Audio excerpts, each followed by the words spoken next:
पूज्य गुरुजींवर्ग आणि येथे उपस्थित माझ्या छोट्या मोठ्या बालमित्रांनो, सर्वांना माझा नमस्कार। आज मी आपल्या समोर स्वर्गीय यशवंतराव चव्हाण यांच्याविषयी काही 4 शब्द सांगणार आहे। ते तुम्ही शांतपणे ऐकून घ्यावे अशी माझी नम्र विनंती।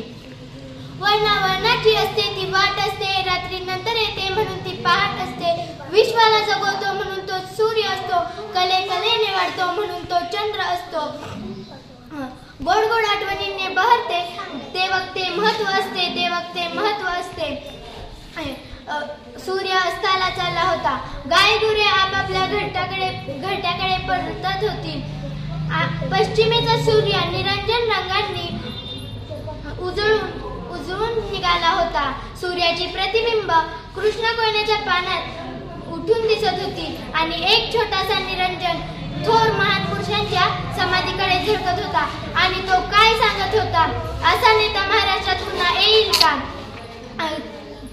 चिखलात कमळ उगवते, हिरा दगडांच्या खाली खावतो, त्याचप्रमाणे देवराष्ट्रे या गावी एक फुल उमलले।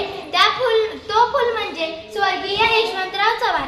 स्वर्गीय यशवंतराव चव्हाण यांचा जन्म 12 मार्च 1913 रोजी सांगली जिल्ह्यातील देवराष्ट्रे या गावी झाला। त्यांच्या आईचे नाव विठाबाई व वडिलांचे नाव बळवंतराव असे होते। ते 4 वर्षाचे असताना त्यांच्या वडिलांचे निधन झाले।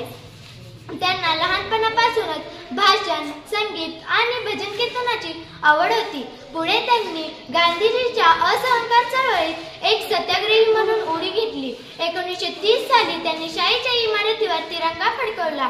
तसेच शाळेत असताना शिक्षकांनी विचारले, असता यशवंता तू कोण होणार? यावर यशवंतरावांनी चटकन उत्तर दिले, मी यशाचा यशवंतच होणार, मी यशाचा यशवंतच होणार।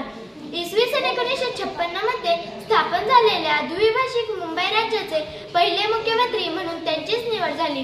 तसेच मुंबईसह स्वतंत्र महाराष्ट्र निर्मितीनंतर 1 मे 1960 मध्ये महाराष्ट्राचे पहिले मुख्यमंत्री म्हणून त्यांचीच निवड झाली। यशवंतराव त्यांना दिलेली कामगिरी खूप छान प्रकारे पार पाडत होते, त्यामुळे पुढील काळात त्यांना वेगवेगळी पदे मिळत गेली। गृहमंत्री, अर्थमंत्री, परराष्ट्र मंत्री ही सर्व पदे त्यांनी आपल्या हुशारीच्या जोरावर उत्तमरित्या सांभाळल्या।